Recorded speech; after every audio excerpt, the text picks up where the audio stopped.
Hello and welcome to this webinar on post-COVID-19 remote working.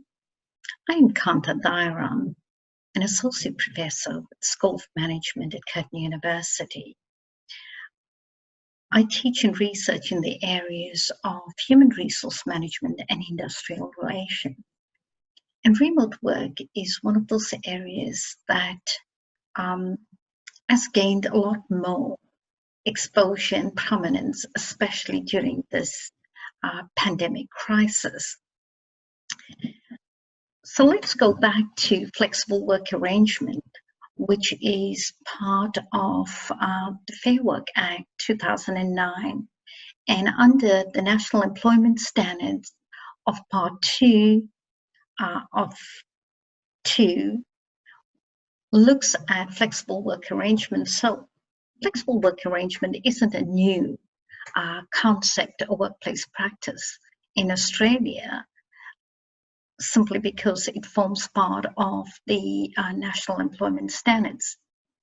However, under the NES, predominantly it would be carers and those with caring responsibility would request for flexible work arrangements, and those employees aged 55 and above. At the same token, organizations and employers have the right to refuse it if it has a negative impact on the organization itself and in terms of business practice.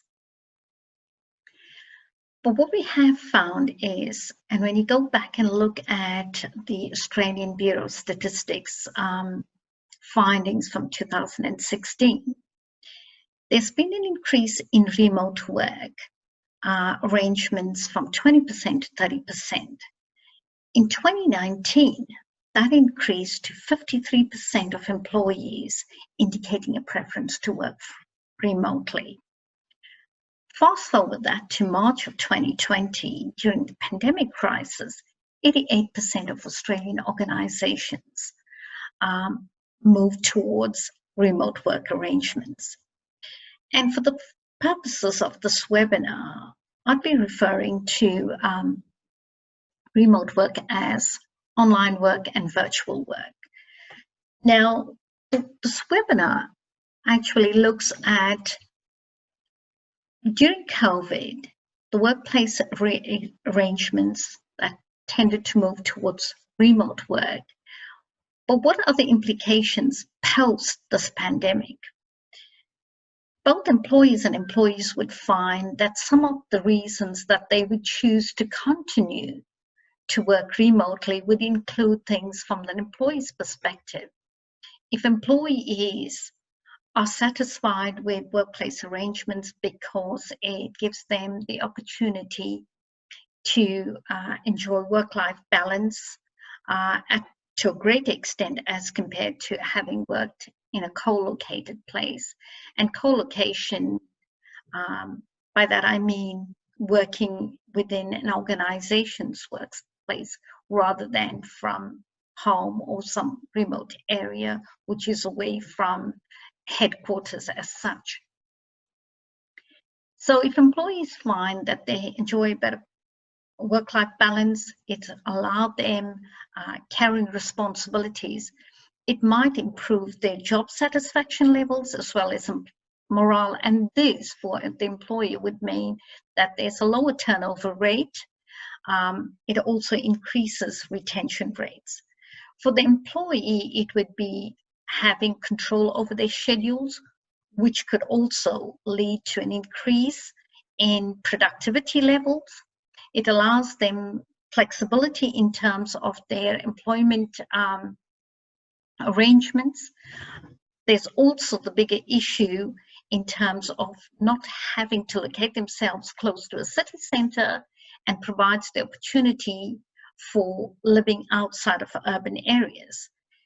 Importantly, research has shown us that people tend to prefer remote work because of the save in commute times. So with that in mind, what then would be the implications should both organizations and employees take on extending remote work arrangements. I'm going to be discussing it from 3 points.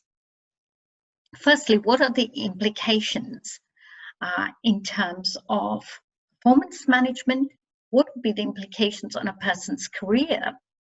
And what does this mean for industrial relations going forward? So if we had to look at it in terms of performance management, what does this actually mean? It could be that in managing performance, how does an organization know what is going to be done as personal work during those times? Do we set synchronous work times or asynchronous work times? And we do know, should there be frequent check-ins, it could lead to employees viewing it as over-checking and issues around mistrust, etc. And checking in on people can be misconstrued or seen as a signal of trust issues. So what then does this mean for an organization in terms of how it manages performance with remote work? Some of the things could be organizations and management looking at a focus on outcomes rather than activity, defining with clarity communication around expectations, how collaboration will take place, that is some common overlap times. If there's a move towards asynchronous times, that is where not everybody starts and finishes off at a certain time, but there is some common time when meetings can take place, when there's time for collaborative work to be done. Employees don't all have to work at the same time. So this allows employees to balance their caring and other commitments. There also has to be a review of looking at setting goals and agreeing on outputs or activities that should be achieved during that period of time. There also needs to be looked at in terms of what are short-term arrangements and what are long-term arrangements in terms of productivity outputs. Of course, in the short term, there's a lot more patience that must be exercised in what are the expectations and structures around that. Both employees and employees should be looking at acknowledging the commonness of the situation in terms of remote work that everyone finds themselves in, and having more of a common understanding, having that discussion around what are the expectations and having greater clarity around those expectations. Importantly, it's about the organization living out its values. So values around trust, that employees would be working towards those objectives set together, support in terms of the resources that are required for employees to achieve those objectives, communication around goals and expectations and how they will align with both the employees' values and the organization's values. And the second implication would be on careers.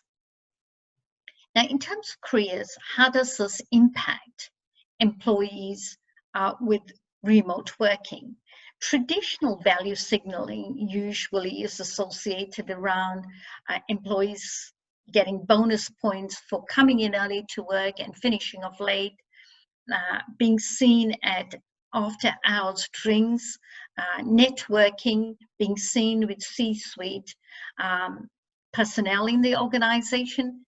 So with the absence of having that person-to-person interaction, how would that work with remote work?